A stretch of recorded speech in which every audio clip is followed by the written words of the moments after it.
Objectives of management. മാനേജ്മെൻറ്റിൻ്റെ ലക്ഷ്യങ്ങൾ. Management ലക്ഷ്യങ്ങളെ നമുക്ക് പ്രധാനമായും മൂന്നായി തരംതിരിക്കാം.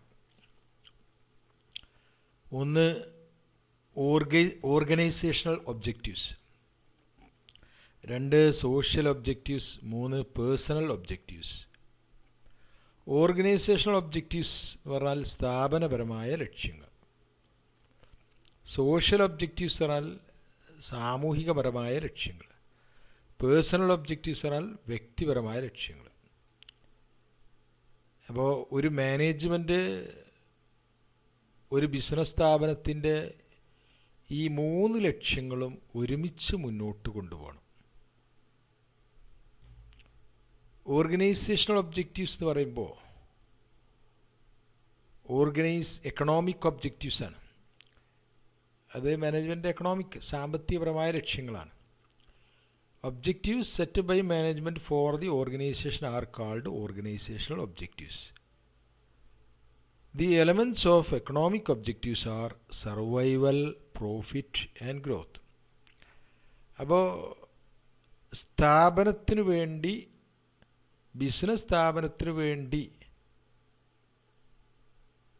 മാനേജ്മെൻറ്റ് തീരുമാനിച്ച ലക്ഷ്യങ്ങളാണ് സ്ഥാപനപരമായ ലക്ഷ്യങ്ങൾ. ഈ ലക്ഷ്യങ്ങൾ മൂന്നെണ്ണാവും.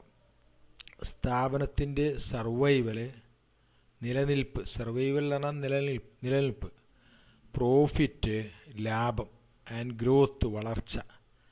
അപ്പോൾ ഒരു ബിസിനസ് സ്ഥാപനത്തിന് ഓർഗനൈസേഷണൽ ഒബ്ജക്റ്റീവ്സ് ഉണ്ടാവും.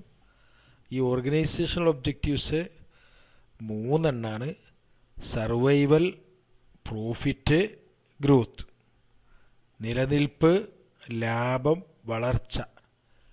ഇതെത്ര വേണമെന്ന് മാനേജ്മെൻറ്റാണ് തീരുമാനിക്കുന്നത്. ലാഭം എത്ര വേണം, 2020 അല്ലെങ്കിൽ 2021 സാമ്പത്തിക വർഷത്തിൽ എത്ര ലാഭം ബിസിനസ് സ്ഥാപനം നേടണം, അതൊരു ഒബ്ജക്റ്റീവ് സെറ്റ് ചെയ്യും. അതുപോലെ എത്ര വളർച്ച നേടണം, ഇതൊക്കെ മാനേജ്മെൻറ്റ് സെറ്റ് ചെയ്യും. ഇതാണ് മാനേജ്മെൻറ്റിൻ്റെ ഒരു ലക്ഷ്യം. ഓർഗനൈസേഷണൽ ഒബ്ജക്റ്റീവ്സ്, അതിൽ മൂന്ന് കാര്യങ്ങളാണ് ഇതിലുള്ളത്: സർവൈവൽ, പ്രോഫിറ്റ് ആൻഡ് ഗ്രോത്ത്. രണ്ടാമത് മാനേജ്മെൻറ്റിൻ്റെ ലക്ഷ്യം എന്ന് പറയുന്നത് സോഷ്യൽ ഒബ്ജക്റ്റീവാണ്, സാമൂഹികപരമായ ലക്ഷ്യങ്ങൾ.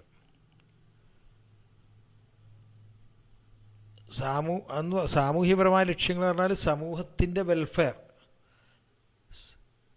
നമ്മൾ ജീവിക്കുന്ന അല്ലെങ്കിൽ ബിസിനസ് സ്ഥാപനം ജീവിക്കുന്ന ചുറ്റുപാടിലുള്ള സമൂഹത്തിൻ്റെ പ്രതീക്ഷക്കൊത്ത് ഉള്ള പ്രവർത്തനങ്ങൾ ബിസിനസ് സ്ഥാപനം നടത്തണം.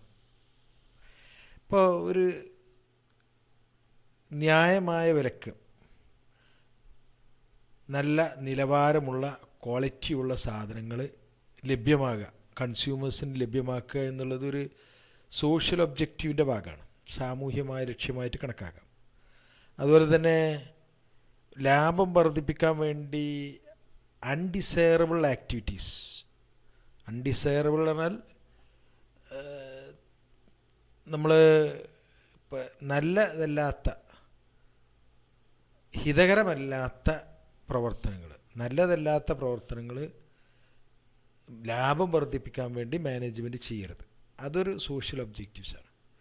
അപ്പോൾ ന്യായമായ ലാഭം ലഭിക്കണം.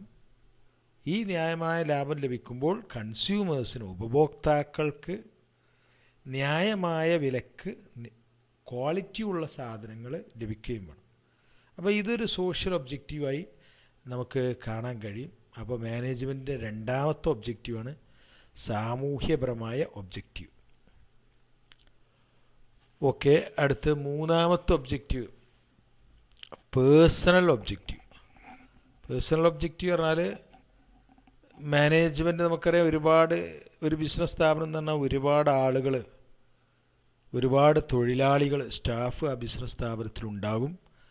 ഈ തൊഴിലാളികൾക്കൊക്കെ വ്യക്തിപരമായ ലക്ഷ്യങ്ങളുണ്ടാവും. ഓരോ തൊഴിലാളികളും ഓരോ ലക്ഷ്യവും വെച്ചിട്ടാണ് കുടുംബം പുലർത്തുക, ശമ്പളം കിട്ടുക, അതുപോലെ സ്റ്റാറ്റസ്, സോഷ്യൽ സ്റ്റാറ്റസ്, ഇതൊക്കെ ഇങ്ങനെയുള്ള പല വ്യക്തിപരമായ ആഗ്രഹങ്ങളും പൂർത്തീകരിക്കാൻ വേണ്ടിയായിരിക്കും സ്ഥാപനത്തിൽ ചേർന്ന് പ്രവർത്തിക്കുന്നത്. അപ്പോൾ ഇവരുടെ ലക്ഷ്യം, ഈ വ്യക്തിപരമായ ലക്ഷ്യം ഒരിക്കലും എന്താവരുത്, സ്ഥാപനത്തിൻ്റെ ലക്ഷ്യത്തിനെതിരാവരുത്. രണ്ട് ലക്ഷ്യം കൂടി ഹാർമണൈസ് ചെയ്ത് അത് കൂട്ടി യോജിപ്പിച്ചുകൊണ്ട് വേണം മാനേജ്മെൻറ്റ് മുന്നോട്ട് പോകാൻ. അപ്പം the management must reconcile personal goals with organisational objectives to have harmony in the organisation. എന്ന് പറഞ്ഞാൽ മാനേജ്മെൻറ്റ് വ്യക്തികളുടെ തൊഴിലാളികളുടെ ഉദ്ദേശങ്ങൾ, അവരുടെ ഗോൾ സ്ഥാപനത്തിൻ്റെ ലക്ഷ്യവുമായിട്ട് ഹാർമണൈസ് ചെയ്യണം. എന്ന് പറഞ്ഞാൽ അതിനോട് യോജിച്ചു കൊണ്ടുപോകണം. അങ്ങനെയാണ് ഒരു ബിസിനസ് സ്ഥാപനത്തിൻ്റെ മാനേജ്മെൻറ്റ് ചെയ്യേണ്ടത്. അപ്പോൾ നമ്മൾ ഒബ്ജക്റ്റീവ്സ് ഓഫ് മാനേജ്മെൻ്റ് ആണ് പഠിച്ചത്. ഒബ്ജക്റ്റീവ്സ് ഓഫ് മാനേജ്മെൻറ്റ് 3 എണ്ണമാണ്. ഏതൊക്കെയാണ് ഒന്ന് പറയൂ? Okay, organisational objectives, social objectives, അതുപോലെ പേഴ്സണൽ ഒബ്ജക്റ്റീവ്സ്. ഓക്കെ.